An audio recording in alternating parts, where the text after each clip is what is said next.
Olá, tudo bem? Bem-vindo, bem-vinda.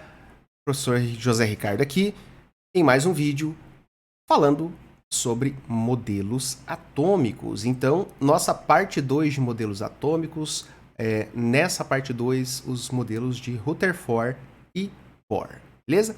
Bora lá então para o modelo de Rutherford, alguns anos depois do modelo de Thomson. Então, Thomson aí 1897, Rutherford 1911. Então, em torno aí, ó, de 14 anos depois, um aluno do Thomson. Então, há uma curiosidade, né? Esses três modelos, o Thomson, o Rutherford e o Bohr, estão, de certa forma, relacionados. Por quê? O Rutherford foi, né, trabalhou junto com o Thomson, como se tivesse sido um pupilo do Thomson, e o Bohr foi do Rutherford. Então, meio que fez bastante sentido, né, para nós, ou para a humanidade, né, essa sequência de modelos estarem com essas pessoas. Porque, de certa forma, um teve contato com o trabalho do outro, foi, de repente, percebendo possibilidades de melhoria e foi melhorando o trabalho do outro, à medida que coisas novas foram aparecendo também, né? Por exemplo, o modelo do Thomson, o Thomson lá trabalhou com eletricidade, né? Então ele estava estudando ali o comportamento de algumas substâncias frente a uma diferença de potencial, usando eletricidade como referência e as ampolas de Crookes lá, ou os tubos de raios catódicos. No ano que Thomson publicou o resultado da sua pesquisa, não significa que ele fez naquele ano, né? Então ele vinha fazendo ao longo do tempo. Um ano antes, né, na verdade, em 1896, foi descoberta a radioatividade. E o Thomson já estava trabalhando com a eletricidade, né? Mas a radioatividade era algo novo ali. O Thomson, talvez mergulhado nos seus estudos, nem olhou para isso. Já o Rutherford não, né? O Rutherford, inclusive, ganhou um prêmio Nobel de Química aí pelos seus trabalhos com radioatividade. E no modelo dele, ele utilizou a radioatividade, então, para fazer experimentos e, a partir daí, das conclusões que ele teve, a gente tem o chamado modelo atômico do Rutherford, né? Datado aí de 1911 em termos de referência, né? Aqui está uma imagenzinha que pode ser atribuída a Rutherford, né? Esse núcleo azulzinho aqui, né? O centro do átomo, e essa região espacial aqui com essas bolinhas que estão aqui laranjinha, que são os elétrons, tá? Rutherford está aqui, senhor do meu lado aqui. Vamos lá, então, o experimento, famoso experimento do Rutherford, né? Tá aqui esta imagem, onde eu tenho ali, ó, um bloco de chumbo com uma fonte radioativa dentro desse bloco e um orifício por onde a radiação, né, pudesse sair. Por que chumbo? Por que ele usou chumbo? Ele já estava estudando radioatividade há um tempo, né? Logo ali que foi descoberta a radioatividade, no final do século XIX, o Rutherford foi um dos cientistas que começou a se dedicar ao estudo desses materiais, desse fenômeno chamado radioatividade. Então ele já sabia algumas coisas, por exemplo, que o chumbo continha a radioatividade. Então faz todo sentido pegar um material radioativo, colocar numa caixinha de chumbo, deixar um buraquinho para poder a radioatividade ser canalizada. Então ele tinha um feixe de material radioativo, de partículas radioativas saindo aqui dessa caixinha, né? E o que ele fez então, né, dos estudos que ele estava fazendo? Ele estava bombardeando, né, vários materiais diferentes com a radioatividade e estudando o que estava acontecendo ali. O que saiu, que entrou para a história, né, foi o experimento onde ele bombardeou a lâmina de ouro, uma fina lâmina de ouro, né, que está representada aqui no centro dessa imagem. Então, ao bombardear essa folha de ouro com esse feixe de material radioativo, de partículas radioativas, o que observou-se e como é que ele conseguiram observar, né? Colocou esse anteparo aqui, né, esse círculo completo aqui, exceto que ele está aberto aqui para a radiação poder passar, né? Mas esse material aqui era um material que era como se fosse um filme fotográfico, né? Para quem não sabe o que é filme fotográfico, era um objeto, né, colocado dentro de câmeras, onde a luz, né, fazia ali a gravação da imagem, né? Hoje a gente está acostumado aí com toda a parte digital, celular, câmeras digitais, mas existiam filmes fotográficos que eram materiais sensíveis à luz. Então era mais ou menos isso aqui, os avós ali dos filmes fotográficos foram usados ali. Então era uma placa e tinha recoberto um material que revelava, né, a presença da radiação. E como é que ele revelava? Ele ficava iluminado. Quando a radiação batia nesse anteparo, dava luminosidade. E aí se percebia que estava chegando radiação naquele ponto. Tá? O que observou então nesse experimento? Né? A maioria das partículas atravessava tranquilamente. Ela ficava aqui quase que, né, retinho em relação à fonte lá. E isso era o esperado. Né? O Rutherford já sabia que isso ia acontecer, porque a radioatividade foi descoberta nesse sentido. Era um material que atravessava as coisas, né? E deixava marcas em filmes, né? Em materiais que tivessem essa função de filme fotográfico. Né? Isso já era sabido, já era conhecido. O que foi o diferente aqui? O diferente não foi a maior parte de atravessar. O diferente foram essas coisas aqui, ó. Esses desvios é que era o diferente. Né? Isso é que não estava esperado. Então, aqui, ó, algumas foram desviadas e outras chegaram até a retornar, né? Foram refletidas pela folha. Só que a grande parte passou direto. Alguns poucos é que mudavam a trajetória e que eram refletidas. Esse foi o experimento, que inclusive não foi nem o Rutherford que fez, mas foram dois alunos dele que fizeram esse experimento, mas o Rutherford fez toda a interpretação ali e divulgação do resultado. Então, ganhou a fama, né? Vamos olhar aqui agora, então, um comparativo entre a observação e as conclusões do Rutherford e sua equipe, né? Observação. A maior parte das partículas alfa atravessava a lâmina de ouro sem sofrer desvio. Conclusão. Há grande espaço vazio no átomo por onde as partículas atravessam, né? Então, como a maior parte vai direto, atravessou, né? Raríssimas partículas alfa são rebatidas sem atravessar a lâmina de ouro. Observação. Conclusão. Há uma parte maciça muito pequena, pois foram poucas as partículas alfas que colidiram com ela. Então, tem um grande espaço vazio e tem partes bem pequenininhas que são, então, uma explicação do porquê que essas partículas alfa voltavam, né? Eu não falei, né, na imagem ali, agora vendo, né, aquelas partículas radiativas que foram, né, bombardeadas ali na lâmina eram partículas alfa, tá? Então, dentro da radiação, que a gente vai ter uma aula específica sobre isso, mas existe radiação alfa, beta e gama, essencialmente, e as alfa é que foram usadas lá no experimento do Rutherford, tá?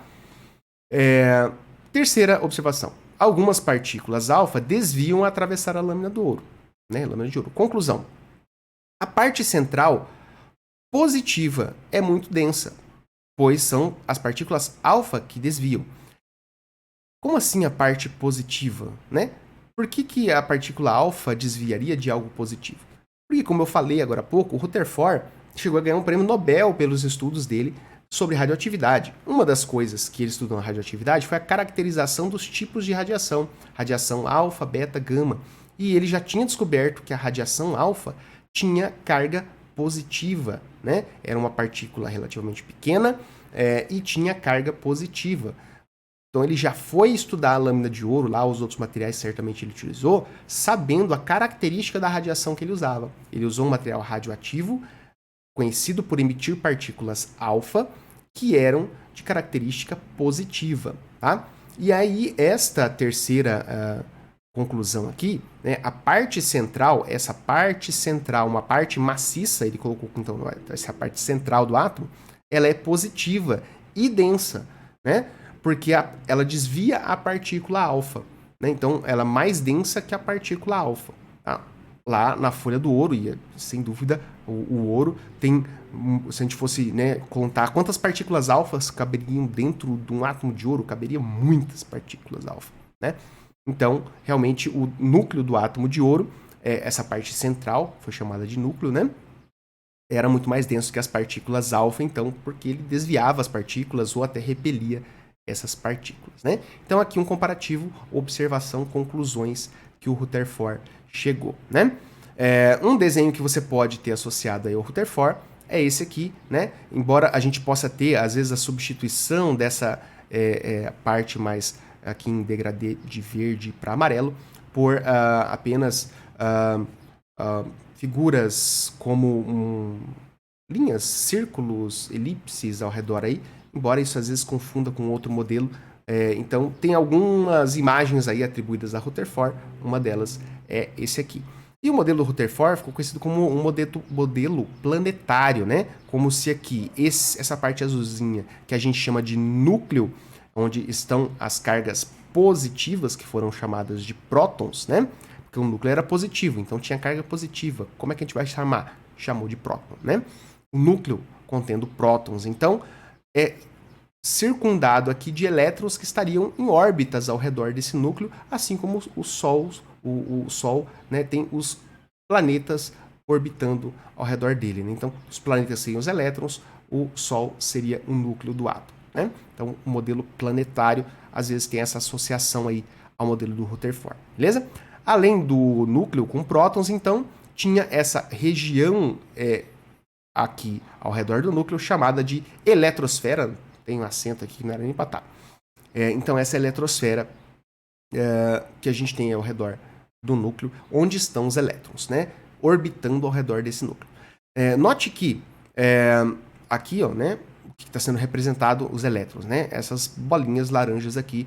Obviamente que essas cores são todas fantasiosas, né, gente? Note aqui que é o seguinte: o Rutherford ele só propôs, né? Ó, tem próton, tem parte positiva, essa parte positiva a gente vai chamar de próton. Tem os elétrons, que o Thomson já falou que existia, ok. Então eles ficam aqui ao redor do átomo. E o experimento do Rutherford ele chegou até a quantificar, né, a proporção entre o tamanho do núcleo e o tamanho do átomo. Né? O núcleo, né, seria em torno de 100 mil vezes menor do que o tamanho, né, de 10 a 100 mil vezes menor que o tamanho do átomo como um todo. Então realmente o núcleo era algo bem pequenininho, bem denso. Toda a massa do átomo estaria concentrada ali no núcleo e os elétrons nessa parte ao redor do núcleo chamada eletrosfera, tá? Então são as ideias aí do Rutherford para o modelo atômico a partir das experiências que ele teve. Se a gente puder colocar assim, qual a palavra-chave relacionada ao modelo do Rutherford seria núcleo, tá? Então o modelo nuclear começou aqui com Rutherford e a gente traz isso até hoje com algumas modificações, mas essencialmente o que mudou do modelo de Rutherford para hoje foi aqui na eletrosfera. No núcleo teve uma adiçãozinha aqui de uma partícula que foi descoberta em 1932 por James Chadwick, que é chamada de nêutron, mas o nêutron não foi descoberto lá pelo Rutherford. Deu até indício de colocar assim, olha, a proporção da massa e da carga está meio estranha. Então deve ter mais alguma coisa aí dentro.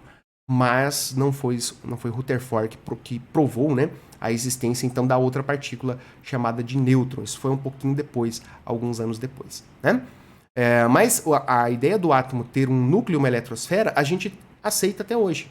Os modelos mais modernos que envolvem aí a estrutura atômica ainda consideram que sim, nós temos um núcleo e temos os elétrons ao redor. As grandes mudanças ficaram em como que esses elétrons estão ali ao redor. Né?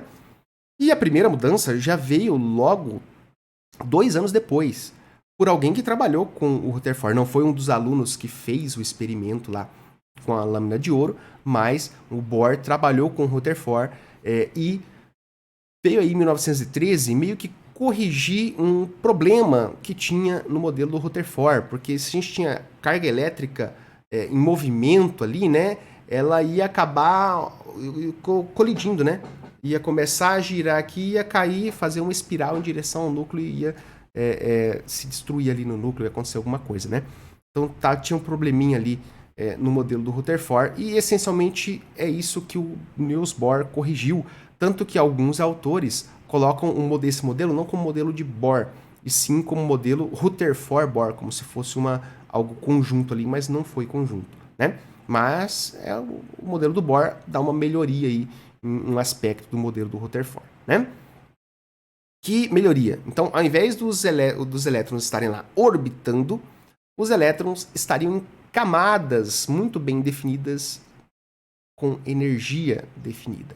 Então, aqui a primeira camada, a segunda camada, uma terceira, uma quarta. Então, cada camada dessa teria uma determinada energia e os elétrons teriam que estar ali em uma dessas camadas, né? Circulando, orbitando ali o núcleo em uma determinada camada de energia. Então, essa foi a grande diferença do modelo do Bohr para o Rutherford. Ele melhorou a eletrosfera, né? Vamos colocar aqui então os postulados, 3 postulados do Bohr, tá? Os elétrons giram ao redor do núcleo em níveis de energia, níveis ou camadas de energia, e isso também a gente aceita até hoje, essa ideia do Bohr.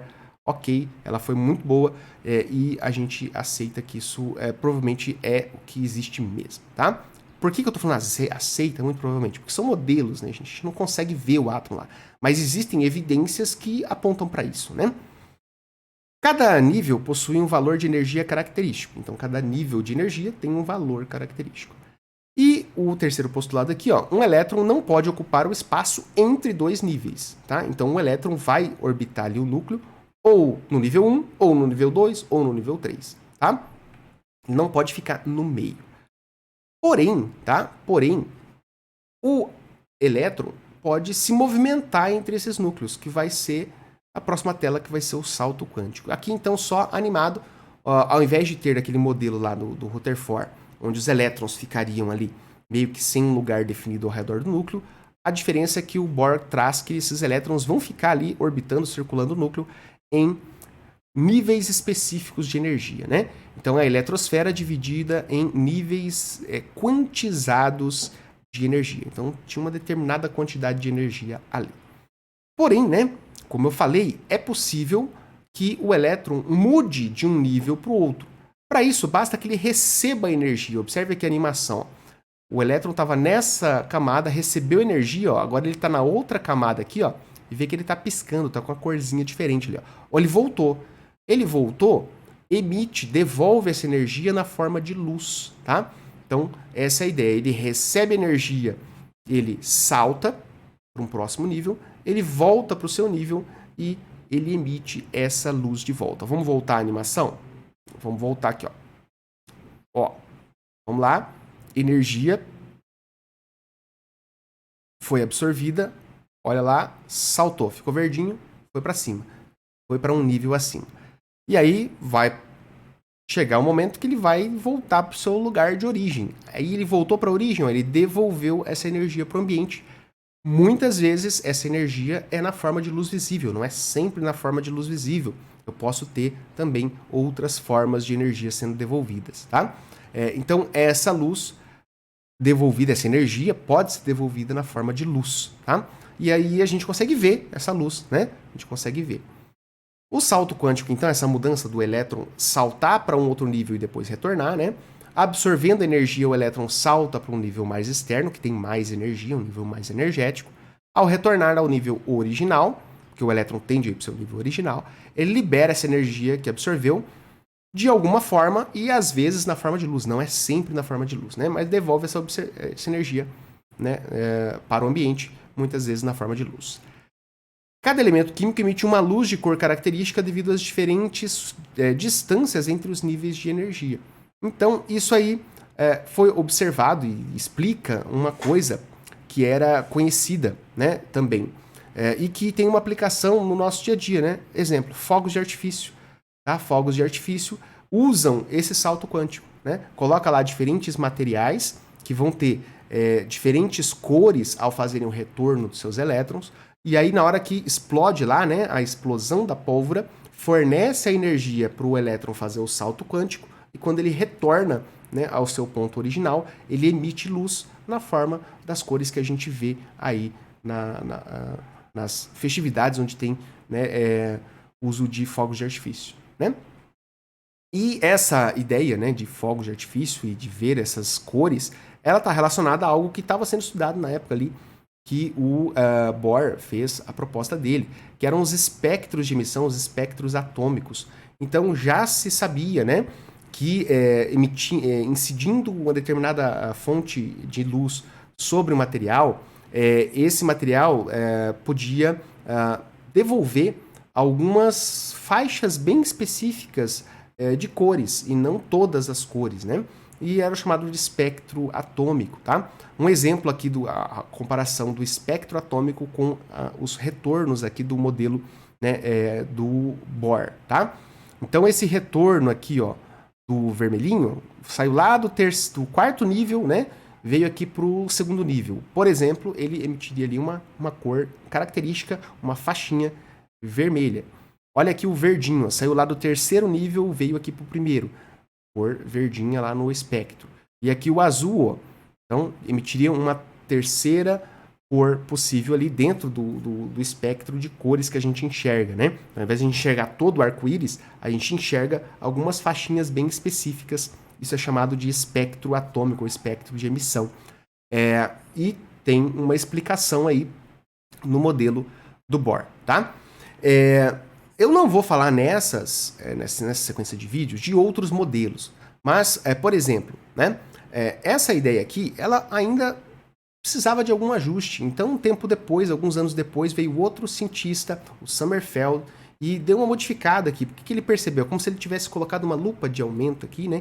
E visto que, olha, cada faixinha dessa pode se dividir em outras, né? Então, vai ter algumas outras coisas acontecendo aí por volta desse início do século XX, né? Ali em 1913, que foi o Bohr. Alguns anos depois, o Sommerfeld deu uma modificadinha, mas quando a gente falar lá na frente sobre a distribuição eletrônica, lá na frente nos vídeos que eu estou fazendo, então se você está assistindo esse vídeo, vem assistir os outros vídeos aí para você revisar, de repente aí para uma avaliação, né? Então essa parte do espectro aqui, já o trabalho de Bohr já ajudou a entender bastante isso que estava sendo estudado aí, essa interação da luz com os materiais, com os elementos químicos, beleza?